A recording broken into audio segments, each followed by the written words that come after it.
The Gnostic Legion said, if you are trying to achieve something worthwhile, get somewhere in life, construct edifices of excellence, or achieve a goal, the first thing you must do is rid yourself of negative people. They are everywhere at all times. They suck up your precious time and energy with plenty of meaningless, pointless things. They are often stuck in repetitive cycles of negativity that they can't seem to get out of.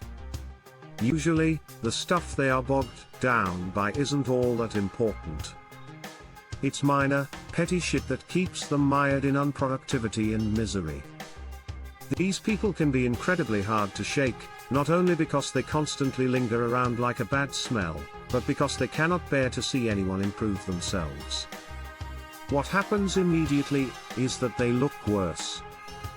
Their inadequacy shows. Their pathetic lives are on display and all can see what miserable failures they are.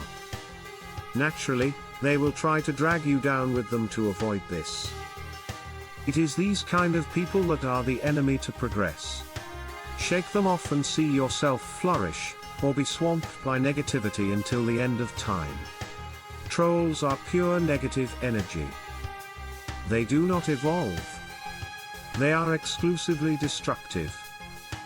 They love permanent conflict. They suck the life out of you.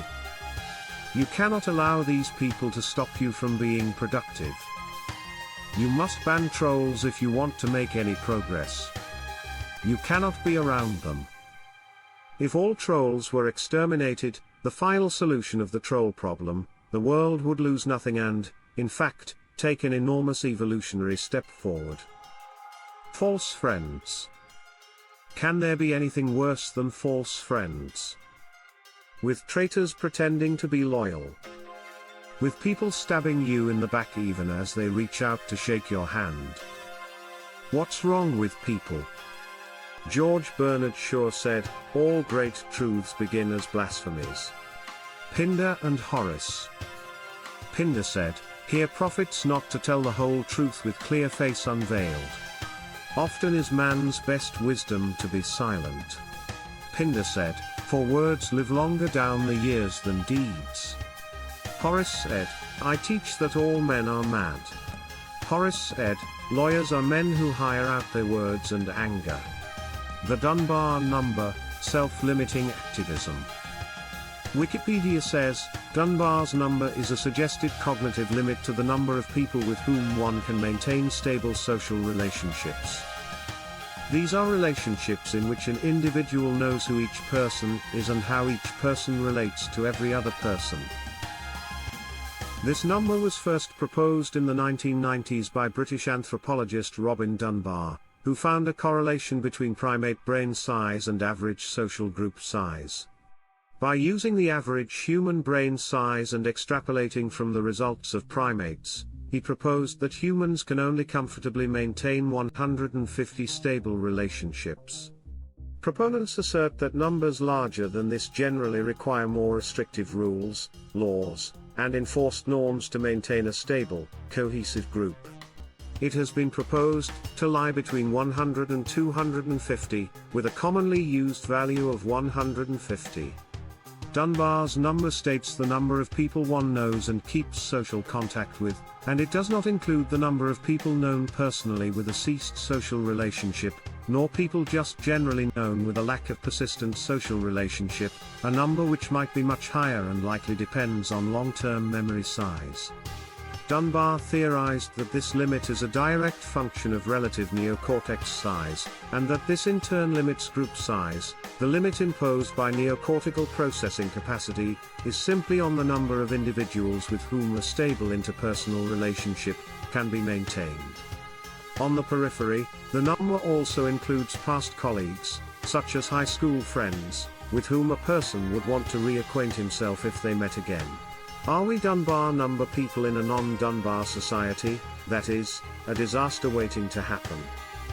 We evolved to live in small, personal groups, but now we live in vast anonymous cities and societies.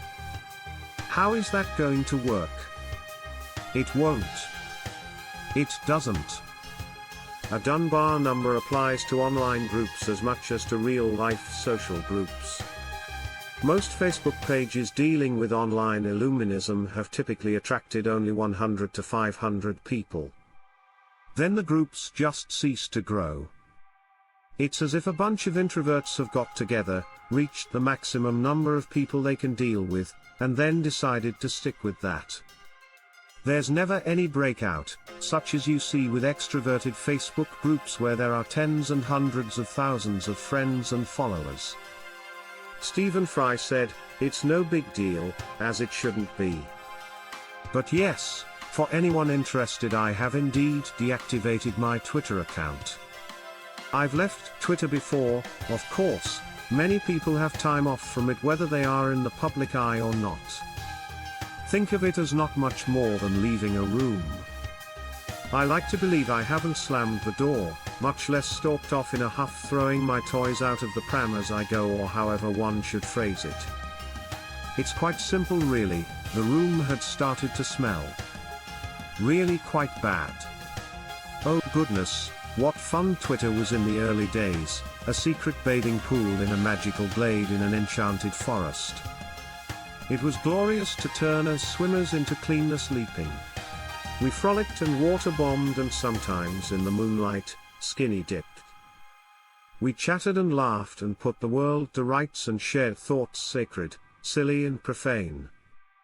But now the pool is stagnant. It is frothy with scum, clogged with weeds and littered with broken glass, sharp rocks and slimy rubbish.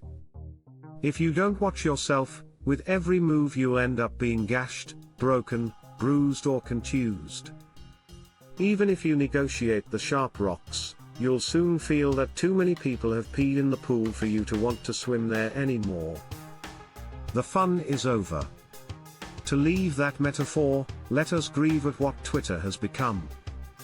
A stalking ground for the sanctimoniously self-righteous who love to second-guess, to leap to conclusions and be offended, worse, to be offended on behalf of others they do not even know.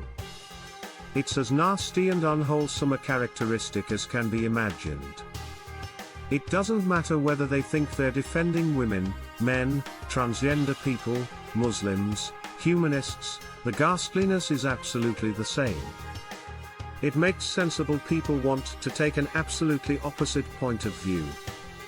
I've heard people shriek their secularism in such a way as to make me want instantly to become an evangelical Christian. But Stephen, these foul people are a minority. Indeed they are. But I would contend that just one turd in a reservoir is enough to persuade one not to drink from it. 99.9% of the water may be excrement-free, but that doesn't help. With Twitter, for me at least, the tipping point has been reached and the pollution of the service is now just too much. But you've let the trolls and nasties win. If everyone did what you did, Stephen, the slab-faced dictators of tone and humor would have the place to themselves. Well, yes, and they're welcome to it. Perhaps then they'll have nothing to smell but their own smell. So I don't feel anything today other than massive relief, like a boulder rolling off my chest. I am free, free at last. Social media is a corpse. It's decomposing. It's reeking. Flies, carrying plague, are feeding on it, and then on all of us. This is the black cyber death. By the way, we actually hate Stephen Fry, woke fuckwit.